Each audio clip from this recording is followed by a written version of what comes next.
everyone, I'm Claire Batkin from Your OT Tutor. Welcome to day 5 of the Clinical Educator Resource Kit 5-Day Challenge. This is the last day of the challenge. Today I'll give you some ideas for how to create a resource that's often forgotten. We'll be going through how to create a way to evaluate how successful the placement was so that you can keep improving for your next student. So let's jump straight into it.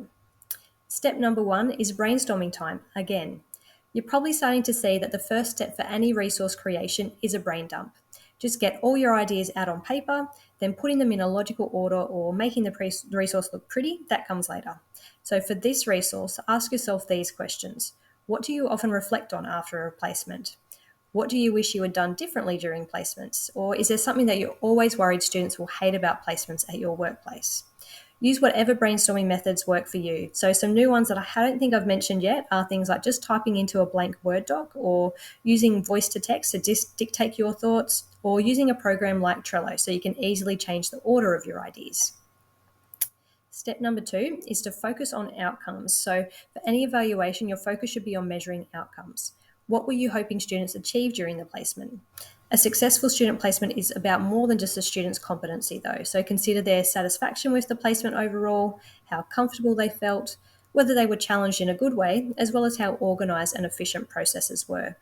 Once you know what you want to know, then think about who needs to give you this information. So is it only the student's opinion that you're interested in, or do you want to hear from the direct supervisors or even other staff members if they were involved in the placement?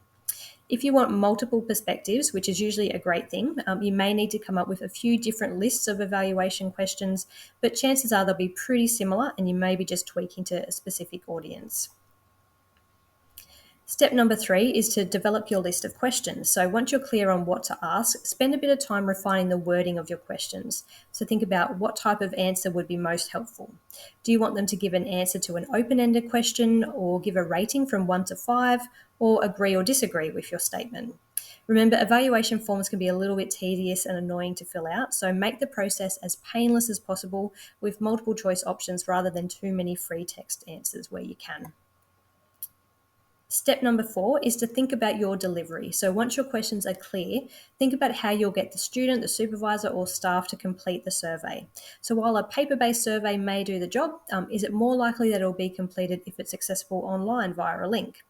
Also think about how you want to analyse the responses. So if you want to be able to look for trends over time and see if you're improving, then something like SurveyMonkey or Google Forms could be the answer that you need to save you manually counting and entering things into an Excel spreadsheet.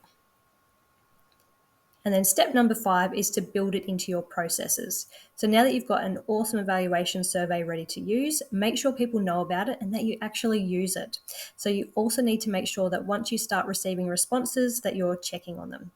The easiest way to do this is to make sure it's built into any process guidelines that you might have about hosting students. If you've got a checklist for things that you need to set up before the student starts, you can add the evaluation to that list. So as part of the setup, you could put a reminder in your calendar a few days before the student finishes so that you remember to send them the survey. And if you choose an online survey, then make sure you have the login details saved somewhere so that you can easily access the results. And my hot tip would be to use a generic company email for the login details rather than an email that's attached only to one person. So that way, if they're ever unavailable, you can always reset the password if you need to. And that is it. The challenge is complete. So where to next? 5 well thought out resources are an amazing start, but you can't stop there. You need to keep building your resource kit. So what are your options? Option number 1 is you can go to the list and see what I've got in my Clinical Educator Starter Kit. Block out some time in your diary and keep working through them one by one. Just a warning though, it may take a little while and you're on your own now. Option number 2 is the next time you have students, you can use the process skills that you've learnt in this challenge and continue to create some great resources that you can just add to your kit as you need them. It means that the first few student placements may be a little bit chaotic as you try to fit in some extra time to create them, but it can be done. Or option number 3, which is probably my favourite, take a look at the brochure for my Clinical Educator Starter Kit. Judge whether you think it could be a game changer for your workplace, then have a go at predicting how long it might actually take you to create all these resources yourself.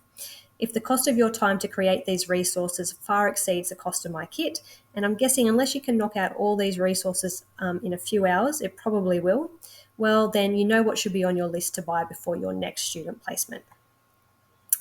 If you'd like to see all the other Your OT Tutor clinical education resources, you can visit the webpage. The link's there in the email and in the comments. If you found my coaching approach helpful, then hit me up for some one-on-one help. I do offer some paid mentoring services for any of your clinical education needs, whether it's running student placements or creating in-house training for your team or planning for training that you might want to offer externally. I'm happy to help. So for now, though, I'll give you a break from my emails, but I'll be checking back in with you probably in a week or two just to see how everything went. If you want to be able to easily find all these tips again without hunting through your emails, then you can find them all set up in a beautiful package in my learning management system, and you can sign up for free access via this link. Thanks so much for sticking out the challenge, and remember to let me know how you went so I can give you a personal congratulations.